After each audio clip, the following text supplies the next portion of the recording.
Ethereum 2.0. 2.0? 2. Yes please, hurry up fam. Ethereum's biggest problem has long been scalability.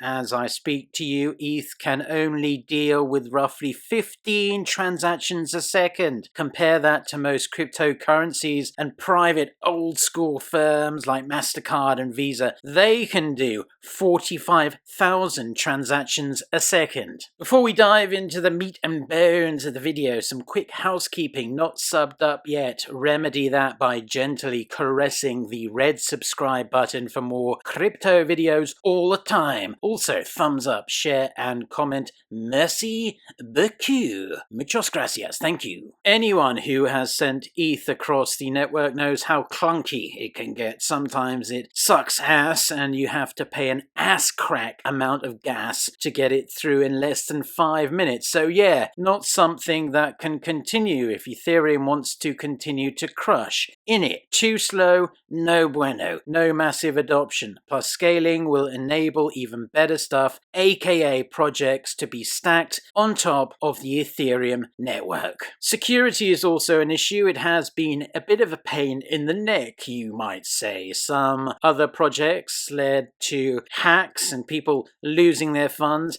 Sucks, but these teams' dev work wasn't up to scratch, and that is always going to be the case. So Ethereum has to give those devs, spoon feed them tighter security, all while avoiding compromising other parts of the network. Now you can see the Herculean effort this is. Must not be fun for the ETH team, but we know they kind of love it in a way. If anyone can do it, it is the Ethereum guys and gals. While we moan about gas prices, well, I know I do. It is even more brutal for Ethereum validators who are using massive amounts of electricity running the nodes with the proof of work algo, POW algo, and they aren't really being compensated that much for their time and efforts. Hence we have arrived here. The network, which is supposed to be, quote, the world's computer, is at a crossroads. Something has to give. Critical mass has been reached. The Ethereum development timeline was planned over 4 different stages. Now, each step along the way included hard forks that changed Ethereum's functionality in a way that meant there could be no winding the clock back if stuff started heading south. What is Ethereum 2.0 then? It is the shorthand term for everything on the timeline, including the last part, Serenity, the final piece of the puzzle, the last piece of the million-piece jigsaw that'll hopefully make everything A-OK. Ethereum's developers say the 5 main design goals of Ethereum 2.0 are resilience, security, simplicity, longevity, and decentralization. Serenity is the last hurdle to jump, but it's going to be a daunting task indeed. And it will be broken down into 4 distinct parts of phases as well. Sub-phases, if you will. First one, phase 0, is Beacon Chain. The Beacon Chain will be separate from the main ETH blockchain. This new chain has the proof of stake algo we're all waiting for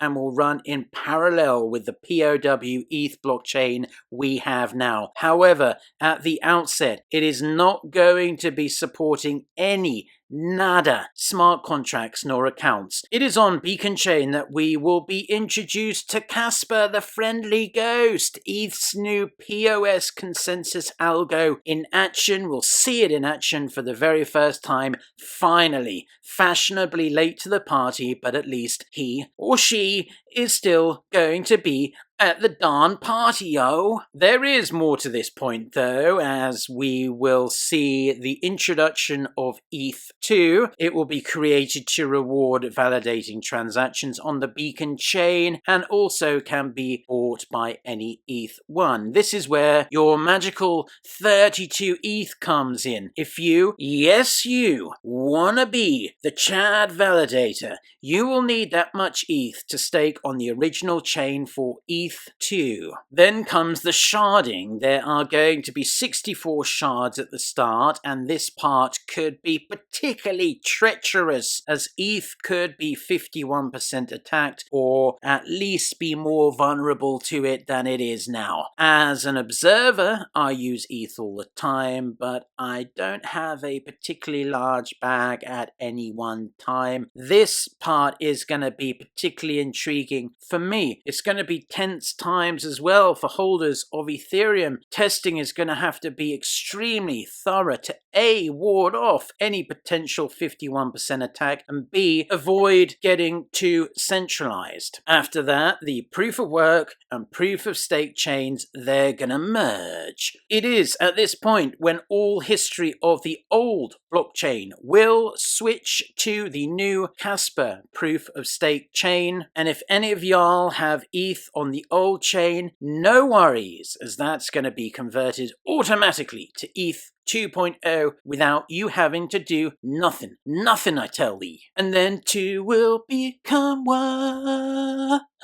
Come on. You know you love the Spice Girls. Then we'll be up and running with hopefully a much more powerful, faster, and more lucrative price-wise Ethereum for holders. It goes without saying, but there will be ongoing improvements. There's no final version. There's always improvements and fixes that need to be done. So understand that this isn't going to happen overnight. Whether you are a fan of ETH or not, if you hold crypto, this is an enormous deal, a pivotal moment, you could say, in the history of cryptocurrency. ETH is the second biggest market cap in the world and a project on which countless others depend. The pressure must be enormous on the Ethereum dev team. If the team gets over this hurdle successfully, and I believe they will, they have an immense amount of support from parties extremely heavily invested in making sure this all runs like clockwork, making sure it runs as smooth as turkey gravy. Once it's done, ETH will have a fully scalable general purpose blockchain, and perhaps more importantly, show the rest of the world